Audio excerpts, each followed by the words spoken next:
Hi everyone and welcome back to Amplify. I'm recording this from a hotel room in Munich, so I can't be loud. But I really wanted to share the episode with you all. Our guest is Andrew Jaxson. He's from Australia and he's an independent author. So by saying independent author, there is already so much in it. It's like he has to do basically everything for his book release. So that's what he's going to share with us. So stay on board and watch the episode. How are you? Yeah, cool. Well, I'm well. Yeah, it's been a long day, but it's been good as well. I'm home with the three kids at the moment, so they're a handful, but they're good. They're good kids, so it's been fun. Yeah, nice. So, Andrew, welcome to Amplify. This is a show I created in order to give more visibility to talented people.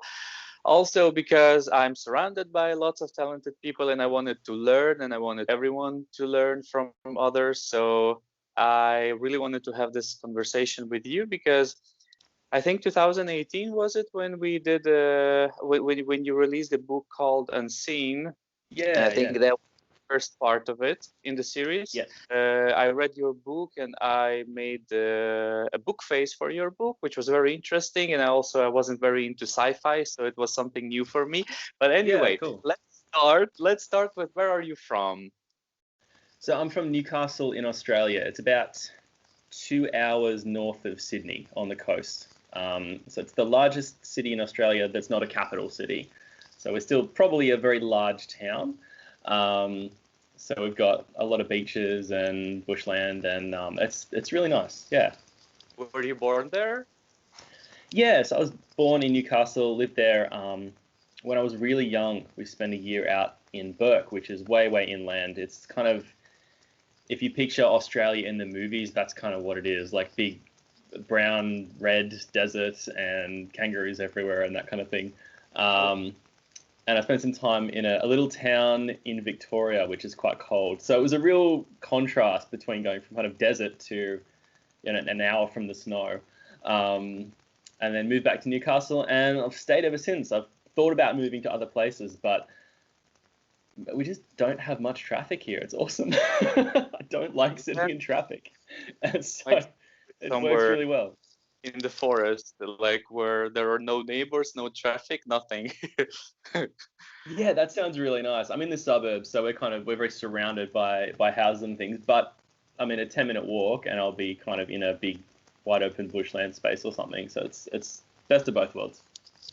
Do you feel like it's giving you more time and opportunity to be creative? I mean, you're not bothered by anything external a lot. Yeah, I think because I work during the day as well, so I teach, and it doesn't take me long to get there. And I know like people who have lived in the larger cities, they're kind of saying, "Wow, I actually have all this free time now because I'm not traveling to work for an hour or 2 hours every single day." And so it does give me a bit more margin Mm. um, to do that because I'm not rushing around trying to wait for traffic lights constantly. And yeah, I think it does free it up, and I think it's a slower pace here. I feel like it's busy, but it's really not that busy if I compare it to kind of the larger metropolises. So yeah, I think it is. It's a bit of a better pace. And what did you study? So out of university, I studied fine arts. So I did majored in photography and film production at Wow. university, did some script writing courses, that kind of thing. Landed in a graphic design job out of uni because that was all I could really get. And then worked for another place. Ended up um, getting really burnt. So the owner had been like cheating the tax office and then declared bankruptcy and fired everyone. It was a mess. And that was when I was like, actually, what do I want to do? What do I actually want to do? And so I retrained as a teacher. And so my kind of bill paying work is as a high school teacher. I teach English and drama, like theatre as well. And that was kind of really what gave me kind of studying literature a lot more deeply because I was doing a Bachelor of Arts, which was looking at language and kind of history and fiction all together. That's kind of what really made me much more interested in what I'm doing now with writing. So yeah, it was kind of a mixed bag of stuff that I landed in. How did you first come up with the idea of Unseen series? Yeah, that was it takes a long time to get anywhere in Australia. I mean, within the town, you're all good, but we wanted to drive on a holiday to Victoria, which is the next state over. And it was about a 12-hour drive to get there. So I had a lot of time to think. And I was kind of driving back through, I love it kind of out there where there's all this wide open space and countryside and space to think. And my brain was just finding ways to fill the time, honestly. Like, it was just doing what it was doing. I've been doing a lot of reading about, I kind of read all kinds of random stuff. So I was reading about quantum physics of all things, and the way that, like string theory and kind of the essence of everything and all that kind of stuff. And I just started playing with this idea of, like, what if you could alter the essence of kind of the world around us? What if you could actually change states of matter? That would be really cool. And I was like, wow, what if that was, like, there was a whole world where you had that ability to, like, change kind of the states of matter into different things. And so by the end of that drive, I had a couple of scenes kind of in my head where I was like, oh, so it could work like this, but people wouldn't be able to see them using it because it would interrupt the abilities. And had one scene in my head, which I still haven't written actually, that I was originally going to put into the first book, and it just hasn't quite ever fitted into any of the work. But yeah, I kind of had a rough idea by the end of that drive of what the plot of the first book was going to be. Well, nice. And why did you choose the name Ari? Ari. Yeah. So there's a few reasons for most of the names that I pick. Do have multiple layers in the meaning. There's something else going on most of the time, and so Ari for a few reasons. But the biggest one is that it's short for Aria, which is a version of the name Aria. Her full name's Maria, but Aria, which is song. And so I kind of wanted to play with this idea of sound and resonance, because that's how she can kind of tune into the universe through sound. And so I wanted a name that kind of reflected that. And I just like the name too. It's a nice name. And I knew I was going to be sticking with that name for a while, so I had to like it as a name as well. And since the beginning, when you just came up with the idea of the unseen, of the whole reality of the book, was it immediately that you thought about the series, or was it like, okay, I'm just gonna publish one book and then see? Yeah, so my head was the same drive. I had the series planned, what I thought it was going to be. So it was originally going to be a trilogy, and the first book would be a particular kind of way, and then the second one would be them kind of out in the wilderness somewhere, and then the third one would be the finale. And I wrote the first one just kind of, and I wanted the first one to be able to stand alone as well. So I didn't want to leave the first one on a cliffhanger, kind of because I want to respect, like, if someone's read it and they're like, that was good, but I don't want to go with the whole series, I want them to still have a self-contained story that holds up. So I didn't want to leave it in the middle of something. I'm big on respecting the reader, respecting the audience. Like, I hate it when, like, a TV show will get cancelled before they've finished the story, and that they don't come back to it, because I'm like, viewers have spent, like 50 hours with this story. Yeah. Do them the honor of finishing it up for them. Like, respect the viewer. So I kind of wanted to have it self-contained. But then as I got to the end of that book and I started writing City, the second book, City, I realized that there was just no way I could tell the story that I wanted to tell in 3 books. It just wasn't going to happen, because where it's going is kind of global in scale. And so I wanted to have the space to ramp that up over time and kind of escalate things and really play in that world. So it became 5, and I have photos of my, like, giant like butcher's papers all over the wall, like big rolls of paper, and kind of mapping out where all those key things need to happen. And so now I feel like, yeah, 5 is the right amount of stories for this. This is crazy because you created another world. So there you really need to have or the skill or the good vision to how to create that world. Can you share a bit about the experience, or how did you get to that? Did you really just put all the papers on the floor and try to map and create the reality? How does it work even? I have no idea. Yeah, it's a funny thing, world building. It's you kind of start out with a concept, which was mine was just, what if you could, change states? But then as I'm writing, particularly the first book, all these other implications for that kept appearing and going, oh, okay, that means they can do this, but they can't do this. Like, they can't throw something across the room because it's not telekinesis, it's just changing what's already there. So that was a rule really early that kind of evolved from a rule really early that evolved from the rules of the world I was setting up, and I had to kind of follow those. Like, it was really important for it to be internally consistent, and I can't just change them to be convenient. And then the shadows evolved from that as well, because they're kind of almost like the opposite of everything that we would want in the universe. They're kind of a negative force that removes energy. And then some of the stuff I explore in City Unseen is about what are the effects of this on people, or on the world around us, and is there another world that's somehow connected to all of this? And so as things have unfolded, the possibilities have kind of emerged from that. A world for me is like a framework, and as I'm writing, that framework is becoming clearer and clearer.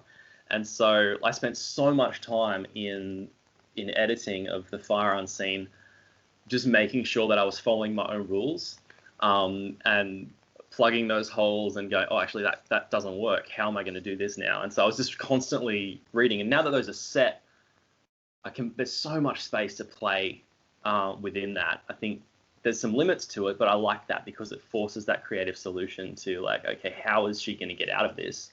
Mm-hmm. You'll write scenes, you're like, I actually don't know within the rules I've set up how she's going to solve this problem. And that's really fun. I love where that goes. So for this series, I've got probably the skeleton, I'd say. I know where each book needs to end, and I know some key beats for each story and each character, and I know, like, I've got the final paragraph in my head of the final book. I know how this thing ends, and I know where it goes. How we get there is a little loose, and I kind of like that. So the first book, how many times did you edit it? Do you remember? Oh, man, so many. Yeah, you wrote it, and then you gave it some time to just lay there, or you started editing it immediately?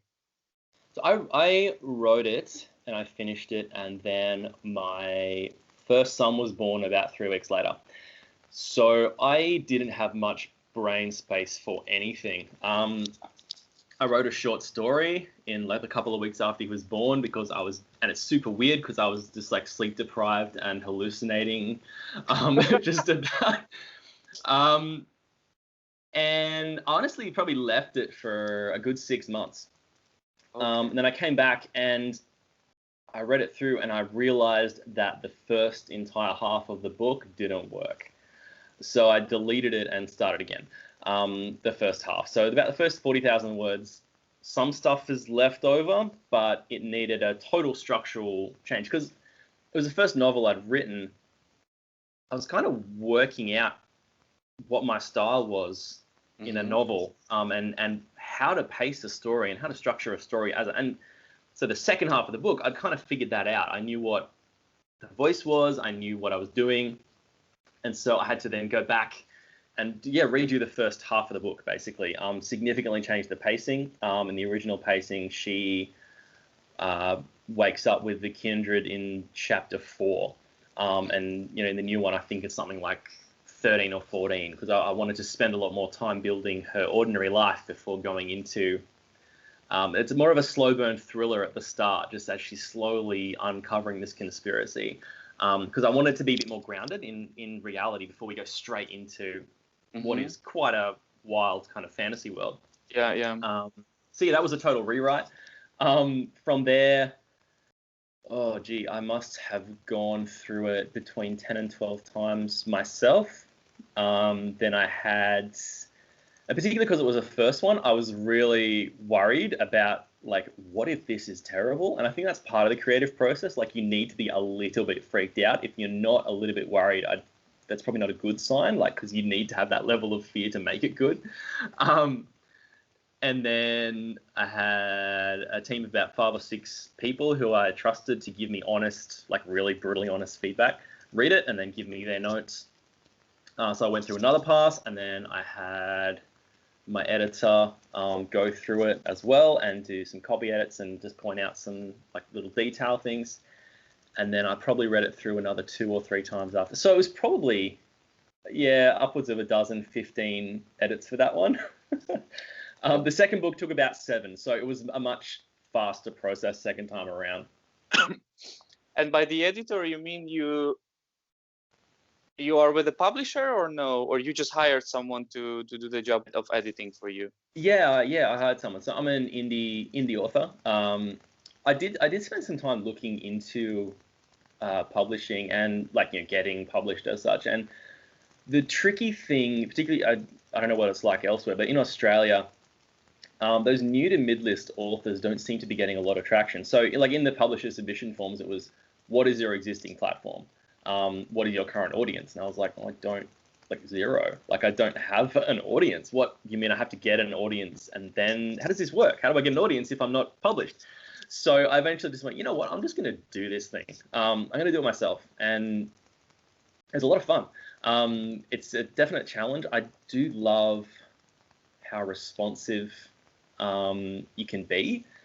So I can kind of make, as I'm writing the series, because it's a fairly quick turnaround between when you finish the book and when you can publish it, you get feedback straight away, and people go, I love this character, or I want to see more of this, and so you can change the story that you're telling to kind of like respond to people and what they're wanting, which is kind of fun.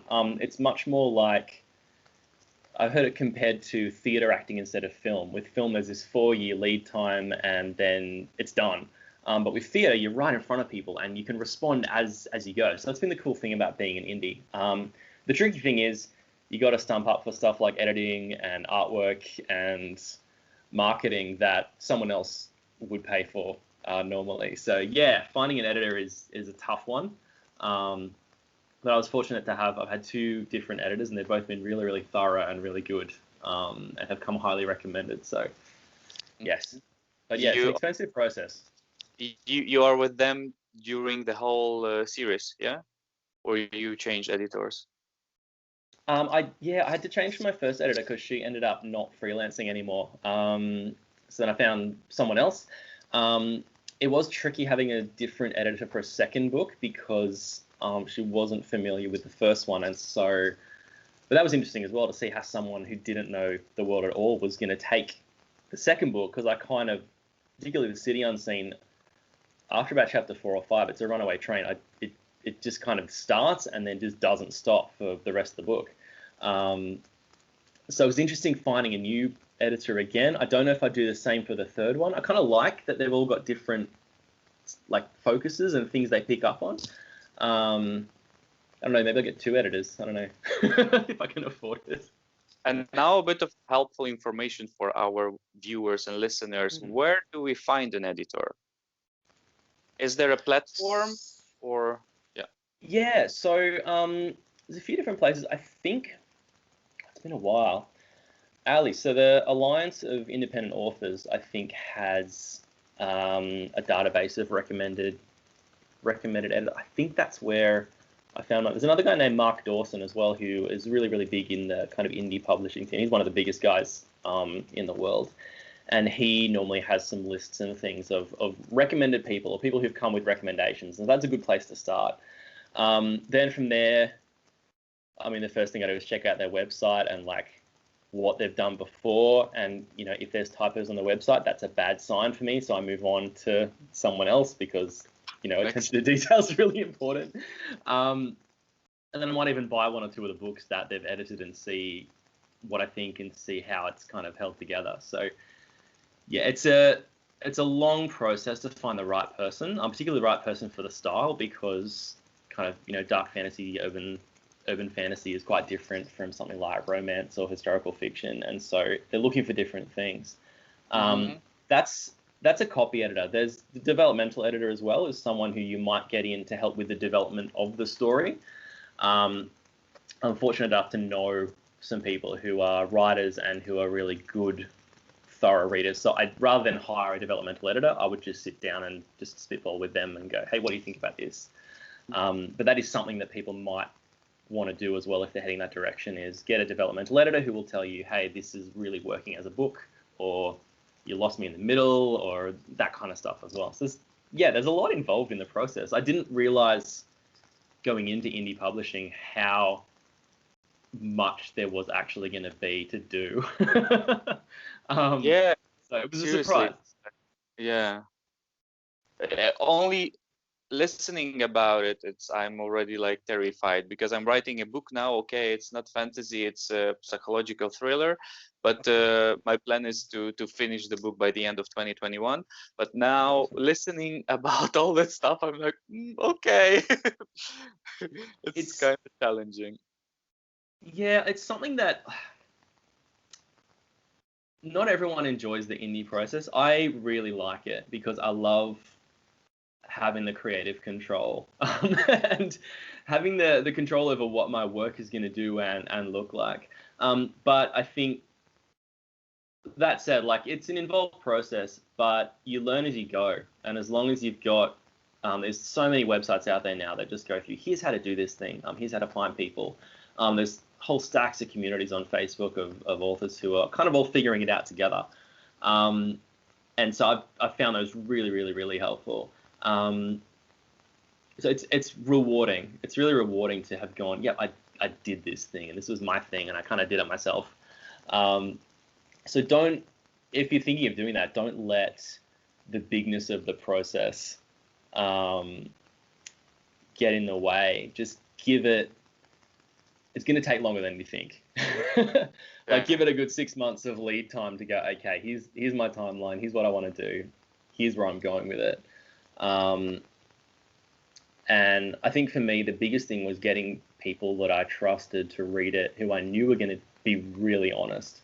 Because that gave me a level of confidence to put it out there and hit the go button. I think if I hadn't had people go, no, this is actually good, I probably wouldn't have done it. I would have been too scared. Did you rely only on your literature training, or you had to get trained, you had to follow some particular class or course in order to be confident in your writing? What did I do? I read a really, really good book. It's called The Fire in Fiction by a guy named Donald Maas, and he's a literary agent, and he goes through all the ways to make fiction really alive and really, really embedding it. It was the reason that I rewrote the first half of the book, because after reading his book, I went, that's what's not clicking for me.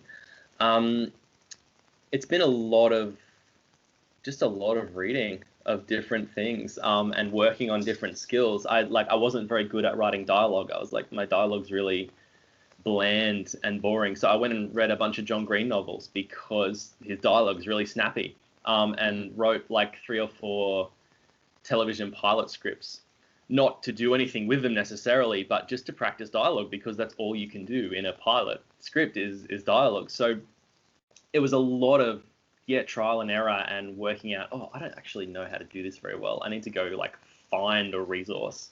Nothing formal, but just lots of reading and talking and Googling and practice more than anything else. And if you had to set an atmosphere or a particular scene and describe, and there was something that you probably didn't know how to describe, did you go and Google how it looks and things like that? Yeah, so I had a particularly weird morning one morning in a cafe early, watching YouTube videos of morgue tours where they keep like the bodies in fridges and stuff.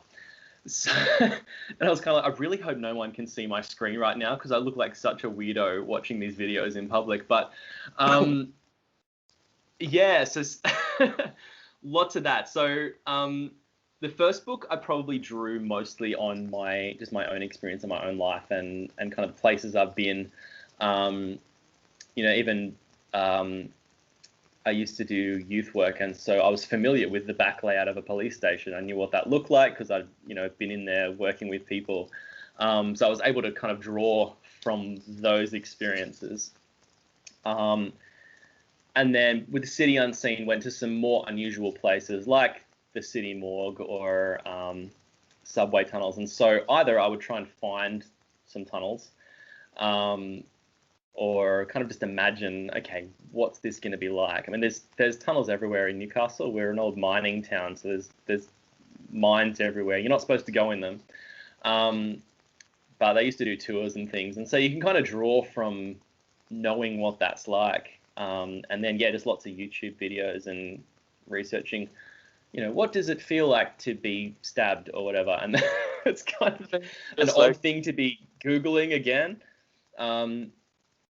I occasionally would Google like writing a novel just to make sure that like, I don't know, our intelligence agency knows that I'm a writer, not like a psychopath who's like Googling all these weapons and stuff like that. They're just gonna turn at your door and then ask you I was a bit worried questions. about that. So authors' search histories are just not good places to spend time in. I made the mistake of Google imaging eye diseases once on the image search. Man, things you can not unsee during my research. So never again. What about 2021? 2021, yeah. I've got to get this third book finished. I don't know about you. A lot of people like got really creative during 2020 because I had all this free time and working from home and stuff. I kind of didn't. I think I'm an introverted extrovert, so I need a good balance of being around people and being by myself. And we had lockdown probably for about 6 or 8 weeks in our area of Australia, and there was too much being by myself for me. So I got really, really flat. And I think being in that, considering that, Ari as a character is kind of mellow and she does go to some dark places, I just didn't want to go there. Because when I'm writing, I'm feeling it. Like I'm feeling what the characters are feeling, and I'm reacting the way they're reacting. And so writing in public is weird for me because I'm like making faces when I'm doing stuff. And so I just didn't feel like going there. And so I wanted to get the Truth Unseen out this year, but I just couldn't sit and focus on writing for a long period of time. I would just stare at it and be like, I don't even know. But things are kind of back to normal here mostly. So the first few months of the year, I'm going to smash through Truth Unseen, get that done, and then begin working on fourth book. So yeah, I'm kind of on the downhill slope after this. This is the difficult middle at the moment. And do you write every day normally, if not considering 2020 before you've been writing? How did it work? Yeah, I'd say most days. When I'm on a roll and I'm really in the thick of a project, it's like all I can think about. So I'll be just, I can write and just go and go and go and go and go. So normally maybe an hour and a half, I'll sit down and write 1,000 words or something. So I mean, a novel's only about 100 hours for a first draft, but if I'm on a roll, then I'll be every day I'm just in this thing, and then I'll get stuck on something for a while, and then an event will happen, and I'll kind of go, oh, I wasn't expecting that, and I'll have to kind of take a step back for 2 weeks. Something happens in the City Unseen that I wasn't expecting. It just kind of happened when I wrote it, and I was like, oh, that happened. I wasn't expecting that. It's perfect, and I'm leaving it, but I don't know what to do with this now. Like, where does this book go from here? And so I had to like sit back for 2 weeks and go, what now? Um, Still. so it's kind of ebbs and flows for me. Yeah, I wish I could just be that person who sits down every day and like, writes every single day of the year. But particularly with 3 kids, it doesn't always work like that. Yeah, that's the thing, because you have a family, you also still have your day job, you're still teaching. Yeah, yeah. So, I mean, this is crazy. Where you can even get a moment to write something? Is Yeah, it for a like while I was getting up at like or at 5:30 in the morning. 5:30 in the morning? Yeah. That was for a while, or late at night, or even I might, instead of going, I would go straight home. I might go and just sit in the park after work for an hour and write if I was really in the middle of a project. But yeah, normally early mornings and after about 8 o'clock when kids are in bed and I know I've got that unbroken time. Sometimes it's just a matter of sneaking in 20, 30 minutes when everything's quiet and I'll just quickly like get into it. But I find it takes me a little while to get into the scene, and so yeah, I can't always do that. And I find if I'm writing in small chunks, the writing suffers overall because I'm not as in character as I should be. Do you feel like you need some special atmosphere for focusing on the writing? I mean, you need those half an hour so no one else is bothering you. Do you have this? Yeah, I've got to have that space. For me, writing feels a little bit like acting on a page, and so I've got to get into that headspace. I've got to get into that emotional state that the characters are in. Music really helps for that, so I'll chuck on like nothing with words, but I'll chuck on some sort of soundtrack or something that has the kind of emotional tone that I'm going for. Funny, so a few years ago I was playing around with writing a kid's story, and I just had some music on in my head, just to kind of block out the noise. And I made the mistake of having it be the Dark Knight soundtrack, the Christopher Nolan film, that really edgy with like all the violins and stuff. And it was like the darkest kid's story you could possibly imagine, because that soundtrack got me into this weird headspace. So I learned after that to be very careful with what I'm listening to at the time, or I'll write terrifying kid stories. So yeah, music is really, really helpful, particularly if I'm writing something really intense or really kind of emotional. It's all about, if I can just get into that space, music helps hugely. Nice. And where do you take the inspiration from? Do you mean creatively or personally? Both. Yeah, okay. Inspiration-wise,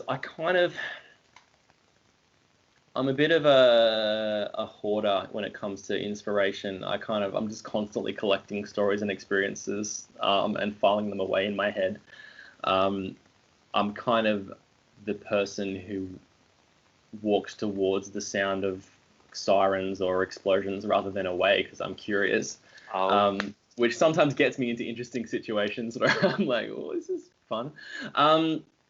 I accidentally found my way into the middle of a fairly aggressive protest once because I was just like, what's that? And I was like, oh, that's what this is. Okay, cool. Just going to walk to the back of this. So, yeah, I think just constantly drawing from people and places around me.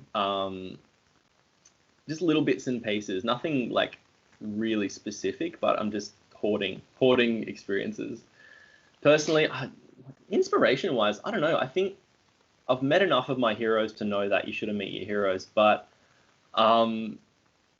so I don't have like, one person who I'd be like, wow, that person is everything that I want to be.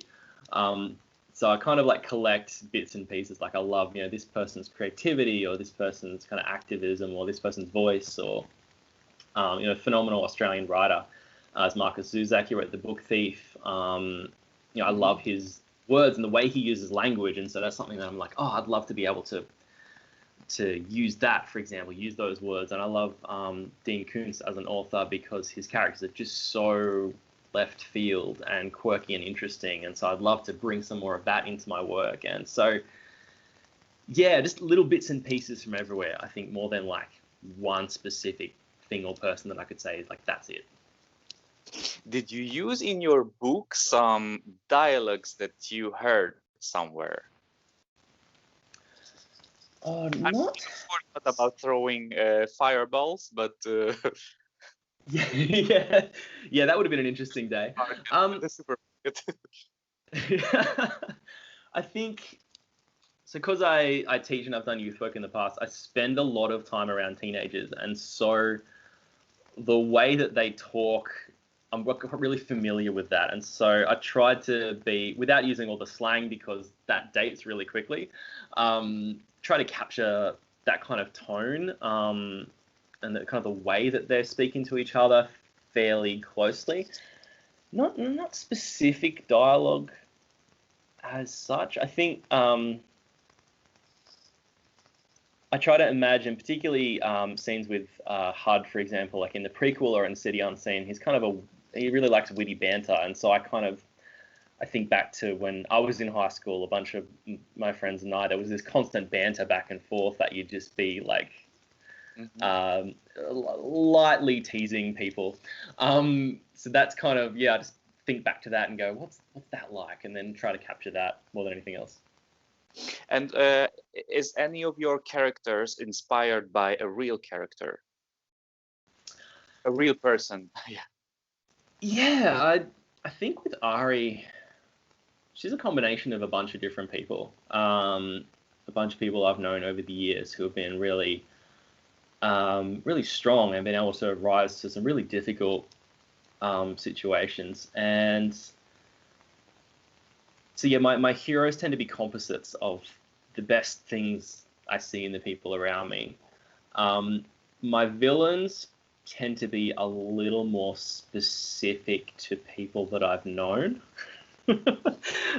which I will never tell them.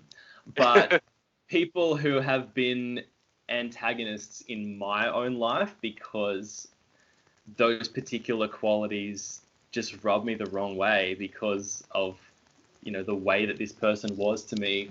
I'll take that and I'll insert that into a character because I figure if I just really struggle with this person, then the audience will probably struggle with them too. So little mannerisms and little characteristics and things of people that have been challenging in my life, they tend to find their way into the villains.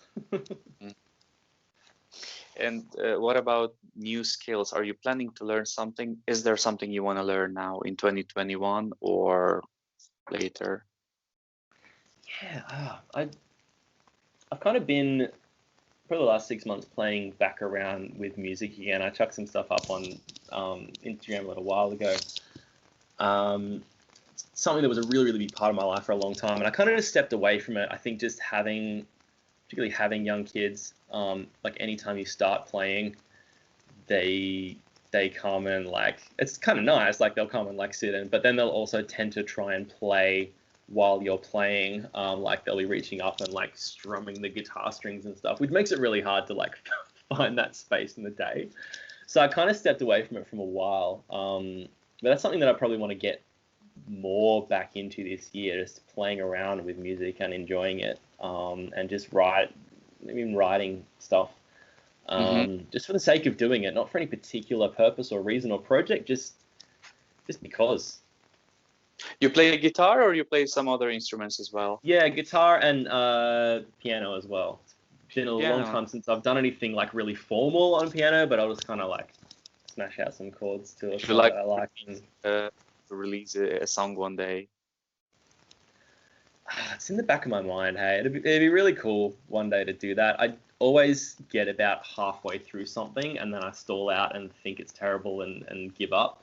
So I think getting to the end of a song is a massive achievement. I know you've put out some stuff, and I'm just like, finishing a song is massive for me. Like, probably people think like finishing a book is like a really big thing, but for me, I'm like, oh, that's not so bad. Finishing a song though, oh my goodness, like how that's How do I do hard.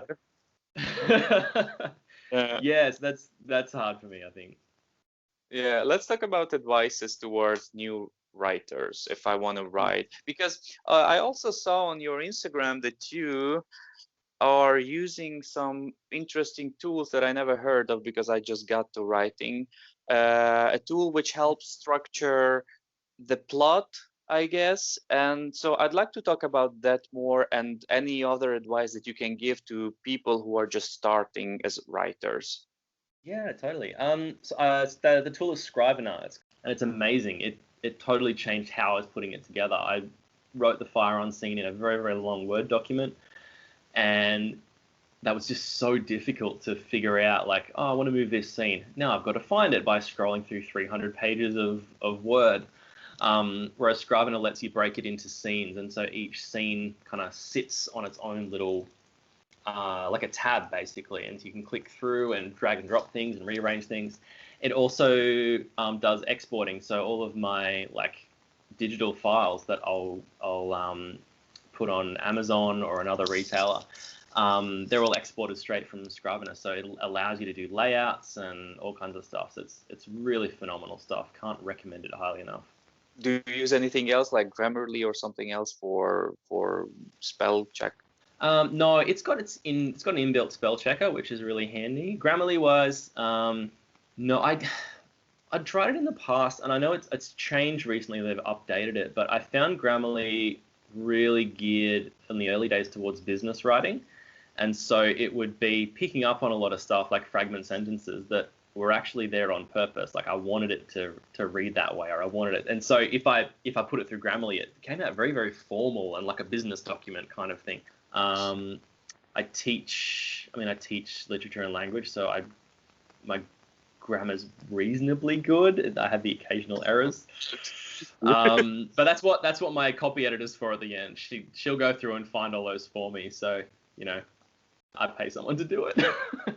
So the whole novel you're writing, it's in Word, or you write it directly in Scrivener? Yeah, straight in Scrivener now. It's not very fancy, but I'll normally do like a print book layout in Word, and then export it to a PDF. I found it just the easiest, fastest way to do it, and I can set everything up really nicely. But yeah, I'll write directly in Scrivener, and then it syncs to Google Drive, and so I've always got versions, and I can make copies and create new versions and things. And I find the layout, I think because I've used it enough now, I open Scrivener and I'm a bit more in that writing headspace because it's just designed for writing. That kind of like it's designed for creative writing, and so that's just what I'll do. I'll write short stories in it, even though I don't need all the features, just because that's now like my like mental space for writing, if you like. What about the cover? Covers, that's me in Photoshop doing a lot of fiddling around. Yeah, so because I used to work as a graphic designer, I had the fine arts background, and I was like, well, I know what I want, so I'm just gonna do a lot of research and look at a lot of really good covers, and then try and kind of emulate the best bits of what I was after. So that was really handy because that's often quite expensive. So I was able to just use what I've got, and what that means is I can remix all those elements for like Instagram posts or other promo stuff without having to like pay somebody to do all of that. So it's really, really helpful. But yeah, Photoshop and a lot of different stock images and some stuff I might photograph myself if I need it. Yeah. I'm just gonna rant. It took so long. This is on if anyone's out there like a stock photographer, can you please get like better photos of female characters that are not like hypersexualized? Because it took me so long to find an Ari that I was happy with that wasn't this like hypersexualized on the front cover kind of thing. It was really frustrating. Just like confident female characters are really, really hard to find images for. It took me weeks. It was really frustrating, just on a totally different design-related rant. And we need more like just non-sexualized, strong female photos, please. I agree with you. Agree. And what about the system of writing? Do you have any advice? Like, do you really need to wake up every day at 5:30 and write, or? It's such an individual thing, isn't it? some people like have this really methodical, like they use like the snowflake system and they map out this big complicated mapping. I certainly think if I was doing something like crime or like a big mystery, I'd definitely have to be much more methodical with how I plan because of how intricate those plots are. Other people just make it up as they go. I'm kind of a hybrid, so I'll sit in terms of planning and I'll just write a phrase for each chapter of like where I think it's going to go. So if we've got 40 chapters, each chapter will have a phrase. Arya wakes up in cell. And then I'll just start writing, and about halfway through the book, I have to change the entire back half of how that's plotted because I've ended up in a totally different place.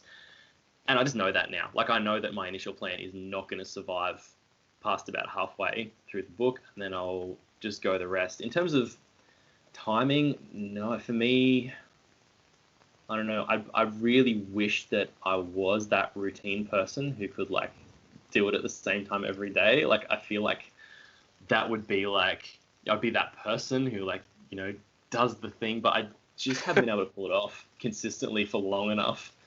So I've kind of just learned to work with myself. I'm a little more unpredictable.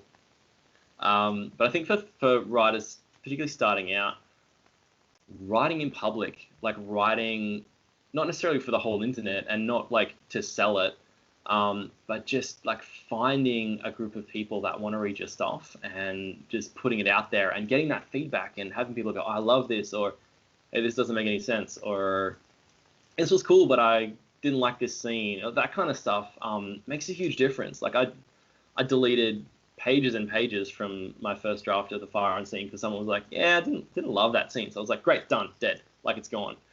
So not being precious about things and just going, if it's not working for the audience, I could think it's the most amazing thing in the world. But like the worst thing you can be as a writer is boring. Like, it's way better to shock your audience than bore them. So yeah, if there's ever someone who's like, I'm a bit bored by this, nah, it's gone. Dad, it's gone. Kill it. What's your favorite read of 2020? Is there something? My favorite read of 2020. This is an odd one. As I've got two. They're both ones that I was teaching this year of all things, and I love them. One's non-fiction, and it's called Talking to My Country. It's by an Australian Indigenous author named Stan Grant, and it's about his experience growing up in Australia and feeling on the outer, despite the fact that, like, his people, the Indigenous people, have been here for 40,000 years. And it was this really honest, really raw, kind of gut-wrenching, but also really considered story that I just found really, really profoundly moving. On a fiction note, I read Margaret Atwood's Hagseed, which is odd. It's an adaptation of The Tempest, which is the Shakespeare play, which I love The Tempest. It's such an interesting, curious little play. And she kind of adapts it into a modern setting, and it's this multi-layered thing because it's a director who is performing The Tempest. Like, he's trying to get a production of The Tempest up, but the entire structure of the book and his story also follows the arc of The Tempest. So it's like these layers within layers within layers within layers. It's like an onion. It's a lot of fun. It's really clever. And if you know The Tempest and you love it, which I do, there's just so much in there that you just go, that's clever. Like, there's like little Easter eggs all over the place. Let's go to the question, who do you want to amplify for the next episode? Yes, who do I want to amplify? I've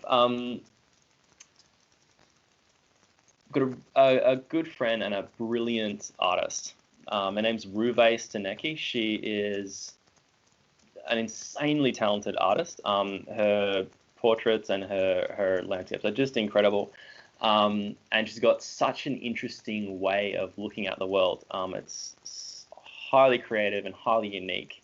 I think she's just finished doing like a major in like psychology and metaphysics or something. I don't even know what it was, but yeah, amazing person and really, really good to talk to. Has a lot of thoughts about the world. So I just want to, amplify her and her work because she's doing some amazing stuff. It's awesome. It's always very interesting and inspiring to talk to people from different industries and different background. It's very nice. Moreover, I didn't have an artist, a painter yet. She's a painter, right? Oh, yeah, yeah. Yeah, I didn't Oh, have awesome. them. I had a digital painter. Yeah, cool. One. Okay, Andrew, tell us please, where can we find you? Yeah, so my website is andrewjaxson.com. Instagram, I'm Andrew C. Jaxson, spelt the same way. You can find me on Facebook, Andrew C. Jaxson. That's kind of all over the various things. Instagram and Facebook are where I spend most of my time. I can't manage too many social platforms all at once. But yeah, and if people are interested in checking out my work as well, on my website, they can get the prequel for free if they chuck their email address in. I'll send them the prequel and another story as well. So if they're curious, look me up and check out my work. And thank you. Thank you. That's amazing. Thanks a lot for your time. And first of all, because I really learned a lot from what we just discussed, and cool. It's very relevant for me and to the others, I guess, who also want to publish something. And people tend to think that you have to have an agent, you have to have an editor, everything has to be with the publisher, etc.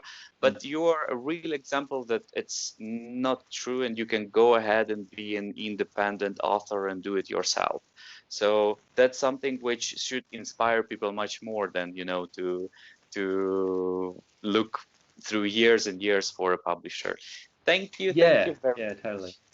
Thank you. Thanks so much for having me. It's been great. Have a good evening with your kids, with your family. You've got three kids, right? Yes, they're all in bed at the moment, so fingers crossed it stays that way. Yeah. So it's something like 9 already there, or yeah, 10. nearly 9. So they should all be sleeping. That's the theory. Alrighty, thank you very much, Andrew, and see you on Instagram. Thank you. Yeah, see you there. Thank you very much for staying with us till the end of the episode.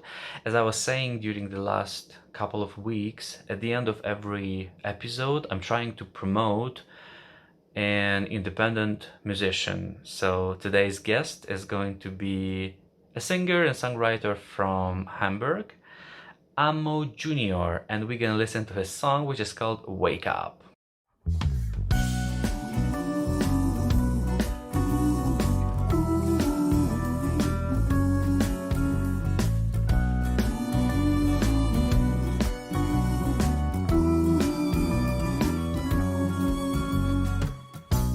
Everywhere I go, they tell me whatever I do is wrong.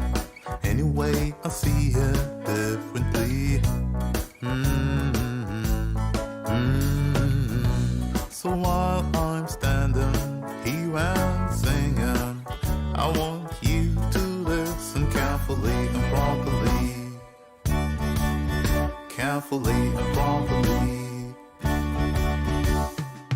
Come on, come on, come on, come on, come on, come on, come on, come on, come on, come on, now bring in the 1 point and wake up, wake up, wake up, wake up, come on, now bring in the 1 point and wake up, wake up, wake up, wake up. I mean, the only thing you got to do in your life, open your ears and listen to what I am trying to tell you. Sometimes there are people who try to tell you bad things. They try to use you and abuse you. They try to use you. No one can tell you what to do or what to do. Come on, come on, come on, come on, come on, come on, come on, come on, come on.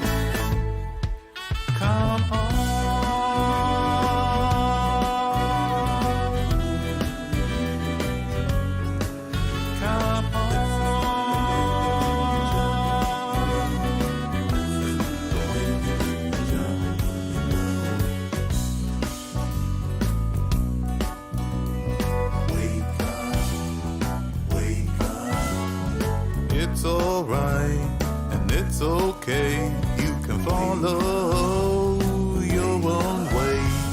It's alright, and it's okay. You can follow your own way. Wake up, wake up, wake up, wake up, wake up.